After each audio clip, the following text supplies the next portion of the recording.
Se acabó el superpeso. Muy buenas compañeros inversionistas. El día de hoy vamos a platicar acerca del tipo de cambio, específicamente el peso dólar y cómo se ha ido, pues básicamente depreciando el peso en el último mes.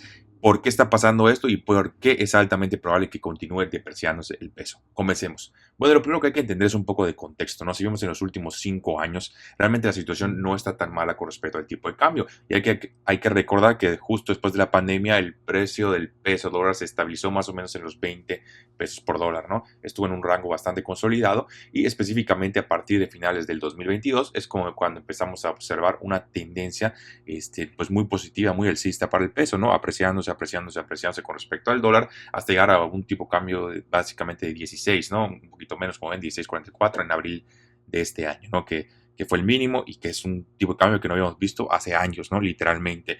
Sin embargo, en el último mes vemos cómo la tendencia ha cambiado bastante radical, específicamente a partir de abril, el peso se ha depreciado un 20% con respecto al dólar. Antes de ir a los porqués de esta situación, hay que tratar de entender o de isolar, ¿cómo se diría? No sé si isolar, no, isolate, ¿cómo se dice isolate? Vamos a buscarlo rápido. Isolate español. Disculpen algunas palabras, aislar se me van a veces, ¿no? Hay que aislar la variable, ¿no? ¿Y por qué digo esto? Porque un análisis que podemos hacer que nos va a dar una luz clara es comparar lo que ha pasado con el tipo de cambio, el dólar peso, con lo que ha pasado con el índice del dólar. ¿Por qué? Porque eso nos va a indicar si la debilidad del peso o más bien la depresión del peso se debe específicamente a porque el dólar ha sido una moneda muy fuerte o simplemente al revés, porque el peso se ha debilitado, ¿no? Hay que entender la diferencia de esto. Y como podemos observar en la línea rojita que vemos acá, este es el DXY, que básicamente es el índice que compara el dólar con las principales monedas, y vemos cómo se ha mantenido bastante estable, ¿no? Entonces, realmente esto nos da una pista de que realmente no es una apreciación del dólar lo que estamos viendo, más que nada es una depreciación del peso, lo cual es bastante diferente. De hecho, si ponemos una línea nada más para entender esto, podemos ver cómo desde a partir de aquí, de octubre de 2023, el dólar de hecho se ha debilitado, ¿no? A pesar de eso,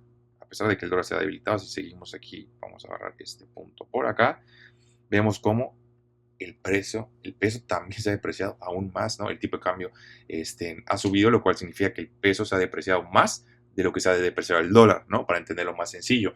Y esto se debe específicamente a la gestión, a un factor, vamos a llamarlo político slash social, que ha estado sucediendo últimamente. ¿Qué fue lo que pasó? ¿No? Todo este tipo de cambio, este boom del tipo de cambio tan fuerte que hemos observado ha sido principalmente por el tema de las elecciones, ¿no? El tema no fue que haya ganado Sheinbaum en sí, ¿no? Porque pues el partido, que se haya mantenido el partido no es lo importante. Lo que le está dando miedo al mercado son dos cosas. Una, la mayoría calificada que tienen, que básicamente estén teniendo esto si continúa así, pues básicamente pueden hacer lo que quieran y sabemos que pues Morena se ha distinguido por políticas un poco tirando más a la izquierda, ¿no? Por no decir socialistas slash comunistas. Ahora, lo interesante aquí no es tanto eso, y yo creo que lo que más ha preocupado al mercado ha sido el tema de la reforma judicial, ¿no? El Poder Judicial, para los que no saben, resumiendo, básicamente quieren que los jueces y ciertos puestos políticos con respecto al Poder Judicial sean elegidos por el pueblo, ¿no? Entonces, francamente, yo creo que esto es una estupidez, ¿no? Porque estamos asumiendo dos cosas importantes. La primera, que el pueblo va a tener la razón o que va a elegir al candidato más óptimo para el puesto, lo cual te voy a explicar por qué no. Y la segunda, que el pueblo cuenta con la información suficiente, ¿no? Y hay que ser honestos, ¿no? Para empezar, vamos a empezar con el punto 2. Te aseguro que el 80% de la población, si no es que más, en México no tiene ni idea de cómo funciona esto, ni de las repercusiones que puede tener, ¿no? Entonces ahí tenemos el primer problema, una falta de información. Pero inclusive si el pueblo estuviese o tuviese la información perfecta, que sabemos que no es así, tenemos otro problema muy importante, que, que es que normalmente los que ganan este tipo de puestos por votación se vuelve pues básicamente un concurso de popularidad, ¿no? Imagínate qué complicado sería, por ejemplo, imagínate en un salón de clases que tengan que elegir a los representantes. La verdad es que muy pocas veces se elegía a la persona más capaz, ¿no? Por ejemplo, por poner un ejemplo, en la sociedad de alumnos, ¿no? La sociedad de alumnos prácticamente nunca estaban, con todo respeto, el personal o más bien los alumnos con mayor capacidad para ejercer las funciones, ¿no? Simplemente estaban los que, pues, mejores habilidades sociales tenían, los que eran más KM bien, etcétera, ¿no? Entonces se vuelve un concurso de popularidad y no queremos eso en puestos que se necesita mucho saber qué es lo que está pasando, ¿no? Se necesita mucho el expertise. Entonces yo creo que esto es algo bastante preocupante porque, insisto, el primer punto es muy importante, nadie tiene la información, el pueblo no tiene la información completa, te puedo asegurar, insisto, que más del 80% no la tiene.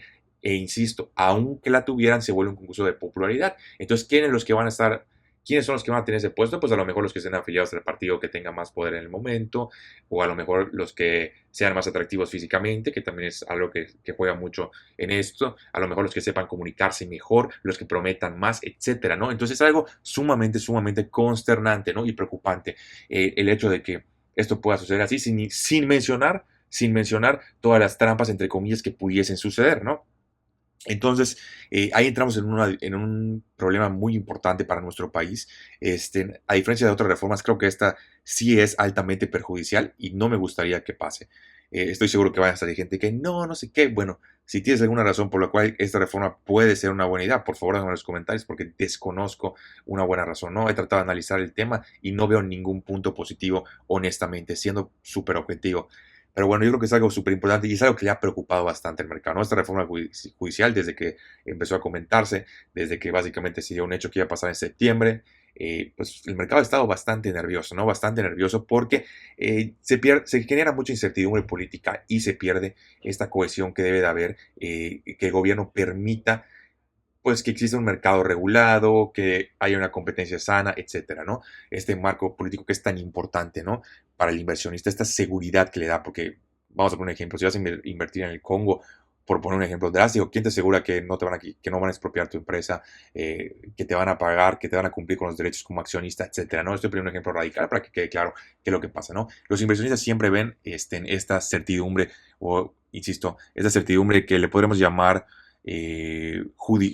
no sé si sería jurídica, ¿no? Esta certidumbre, esa es la palabra, esta certidumbre jurídica es lo que busca el inversionista, ¿no? Para tener certeza en su inversión y que las cosas puedan salir bien, ¿no? Independientemente del resultado. Entonces creo que esto es algo muy importante y es algo que ha asustado en el mercado bastante. Ahora vamos a ver qué pasa. Todavía falta básicamente un mes. Si esta reforma llega a pasar como lo están esperando, es altamente probable que el precio se deprecie de manera importante y haya una salida del capital, ¿no? Entonces, pero bueno, eso ya lo vamos a ver en un mes básicamente. Hay que estar atentos y siempre darle seguimientos a estos movimientos. Pero eso es todo por el video de hoy. Nos vemos en el próximo.